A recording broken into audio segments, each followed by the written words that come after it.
ইব্রাহিম আলাইহিস সালাম বাবা ছেলেকে বলবে, ছেলে রে আমার জন্য কিছু একটা করো। ইব্রাহিম ভালো করে জানবেন যে মুশরিকের কোনো ক্ষমা, তাই তিনি সরাসরি আল্লাহরে বলবেন না আল্লাহ আমার বাবারে মাফ করে দেন।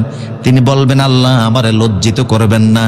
তার মানে ইব্রাহিম ইনডাইরেক্ট আল্লাহরে বুঝাইতে আছে যে আল্লাহ আমার বাবার হাতে হ্যান্ডকাপ আর আমি আছি রাজকীয় আসনে, তাহলে আমি তো লজ্জিত হচ্ছি। তার মানে হলো আমারে যদি লজ্জা থেকে বাঁচাইতে হয় বাবারে জান্নাত দেওয়া লাগে। কথা বুঝতেছেন কিনা? কি খাড়াইছে? হিকমত খাড়াইছে।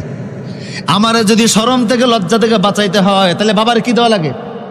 আর আপনি ওয়াদা দিয়েছেন আমাকে লজ্জা দিবেন না, এবং বলুন আল্লাহর বুদ্ধি বেশি না ইব্রাহিম নবীর বুদ্ধি বেশি? আল্লাহ বলবেন ইব্রাহিম তোমারে লজ্জা দিব না, আবার মুশরিককেও তো জান্নাত দিব না। নিচের দিকে তাকাও, অনজুর ইলা কাদামিক, পায়ের তলার দিকে তাকাও। ইব্রাহিম তাকিয়ে দেখবে বাবা নাই, একটা শূকর দাঁড়িয়ে আছে। ইব্রাহিম রে বাবার চেহারার দিকে তাকাইলে তো মায়া লাগতো, বাবারে আর বাবা রাখলাম না, শূকর বানিয়ে দিলাম।